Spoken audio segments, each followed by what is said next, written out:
And I'm going to read the paragraph just prior to your quote to put it in context.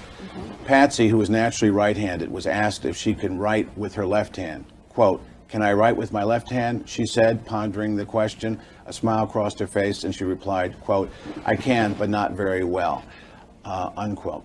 Did you make that statement to the Inquirer? It sounds like something I might have said, yes. Okay. Is it substantively correct that you can write with your left hand, though not very well? Well, I am not left-handed. No, I understand. If push came to shove, I could probably write something if I'd broken my right arm, but I am not in the manner of writing with my left hand all the time now. Have you ever told anybody at any time that you were ambidextrous? No. That's all with respect to that. Thank you. I got nightmares in my head, I fear. Thoughts build up until I can't feel. My mind fills up into a creature, and it haunts me somewhere much deeper. I got nightmares in my head, I fear. Hello and welcome to True Crime Rocket Science, the most authentic voice in true crime. Well, you heard Patsy deny unambiguously during the Wolf versus Ramsey deposition that was in December 2001 that she's not ambidextrous. The article you heard the lawyer citing, and the lawyer was Darnay Hoffman, was a National Enquirer article published in 2000. The Enquirer found at least 2 people in the fabric of Patsy's backstory who went on the record to say she was ambidextrous. So was she or wasn't she?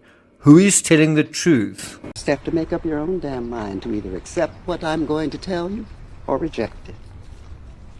But on this simple question rests quite a lot. If Patsy's telling the truth about her ambidexterity in the sense that she says she isn't, then perhaps we must look elsewhere for the author of the ransom note. But if she isn't telling the truth, then we have to ask why. Also, if she is ambidextrous, why not just say so?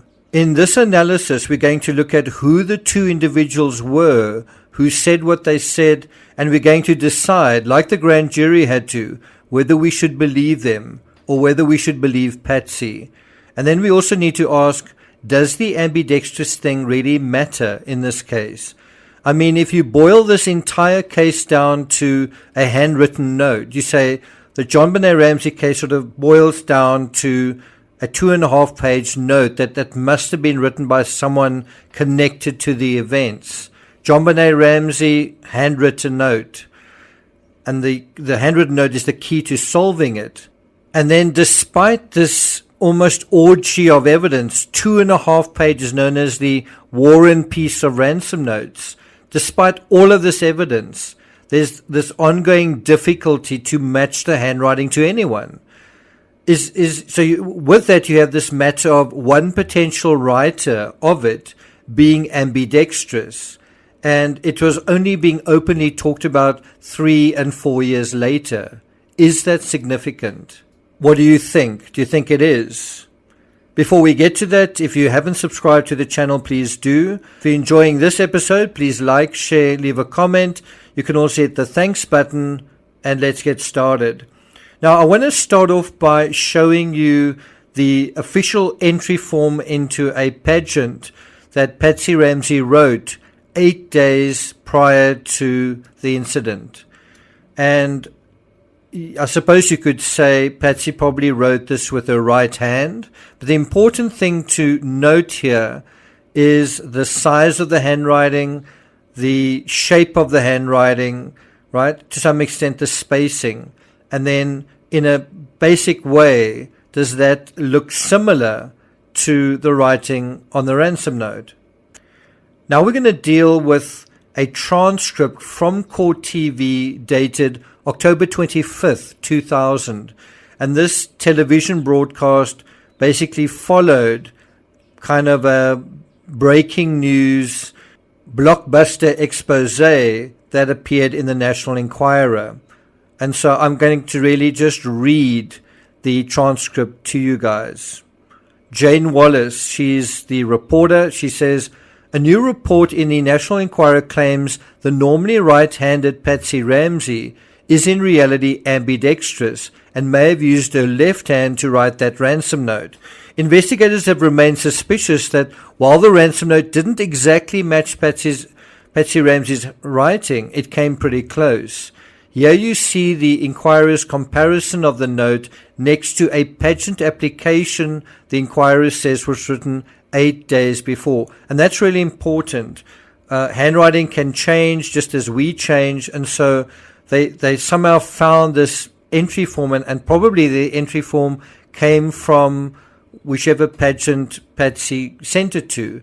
It's possible, I guess, that they got this form from inside the house or perhaps the house in Michigan, but I suspect this was written by Patsy and given to another individual, and that is why they had a sample that was so current.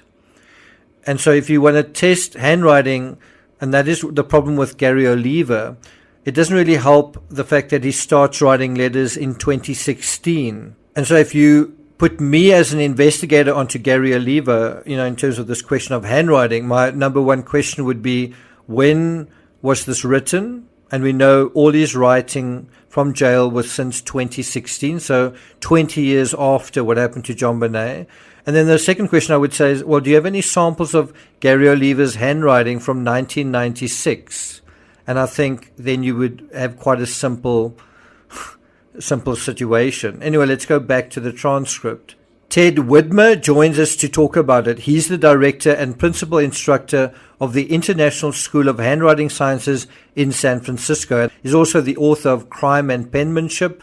In Los Angeles, Mike Walker, senior editor of the National Enquirer, also the host of the syndicated entertainment show National Enquirer Uncovered. And in studio, Robert Tarver, a criminal defense attorney extraordinaire. Welcome all three. Thank you. So Wallace, the host, addresses Walker, the editor, and says, "It's your story, you're on first. Could it possibly be this simple after all this time? Great question." Walker responds, the editor responds, "Well, for a long time investigators have known that the note was probably written by someone who's ambidextrous. This is the Colorado Bureau of Investigation. But police have never been able to absolutely independently confirm that Patsy Ramsey was ambidextrous. So we decided, because this case is so old and we're trying to constantly to uncover new evidence, bear in mind this is at the 4-year point, we went to witnesses everywhere, in Boulder, in Parkersburg, West Virginia, and we talked to, the host interrupts you and says, where she grew up. Walker responds, where she grew up, where Patsy grew up. We talked to people from her school days, teachers, etc. We found a witness, a high school teacher who taught Patsy in the 1970s, who said very simply and matter-of-factly, she is ambidextrous. She was as a child. She is now. We went to Linda Hoffman Pugh, the housekeeper, and when we asked her this, she said, oh yeah, she said, Patsy told me she was ambidextrous. I've seen her brush her hair with her left hand. I've seen her paint with her left hand. I once saw her work on a science project with Burke, John Bonet's brother, where she wrote numbers and letters with her left hand. She is absolutely ambidextrous. This is very exciting evidence.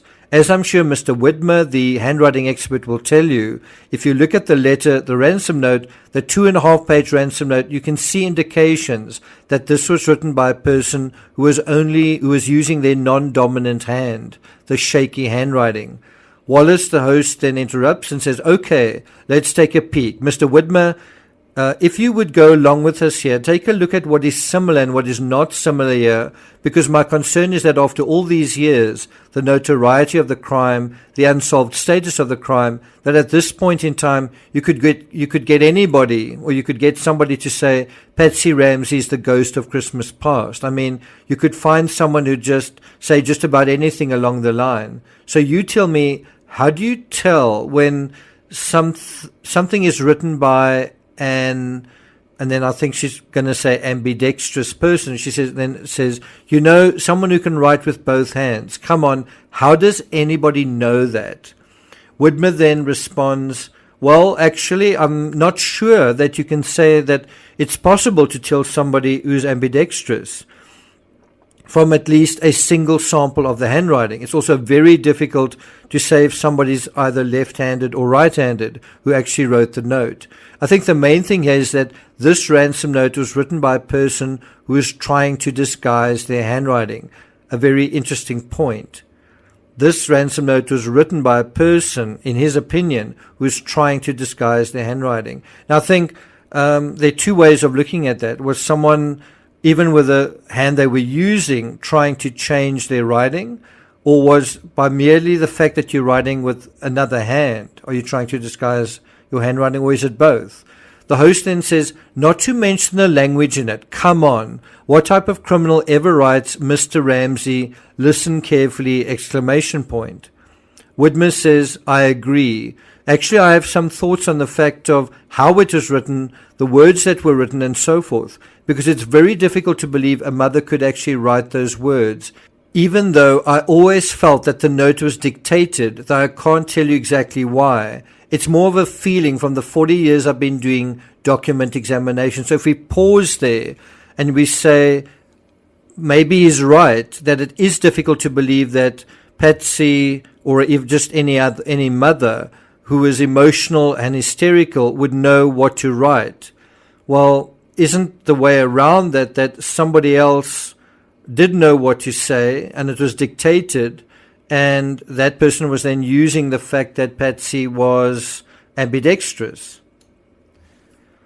So anyway, Widmer says, I got the feeling that the note was not actually spontaneously written, but probably dictated by someone else. And I think technically it was dictated by a bunch of movie quotes, but the question still remains, who came up with the content of the ransom note? And again, you can imagine that Patsy was very emotional and very distraught, and so that is a very good point. Wallace goes on to say, okay, but maybe written by Patsy Ramsey, are you buying this or not? I'm not sure what you think. Widmer says, well, I think the important thing to understand is that you definitely cannot rule out Patsy Ramsey as a possible writer of the note. Wallace says, okay. Walker says, well, we hired the same handwriting expert that the FBI uses, and that expert said that Patsy Ramsey wrote the note. That's the editor speaking, the editor of the National Enquirer.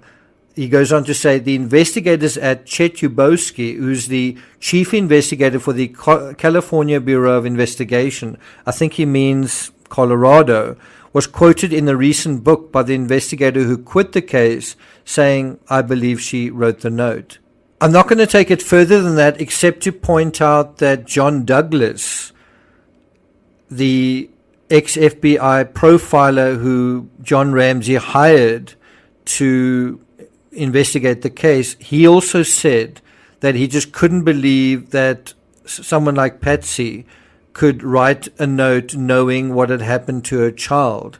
And so I think that adds another element to this whole analysis. Thank you for listening, and I'll see you guys next time.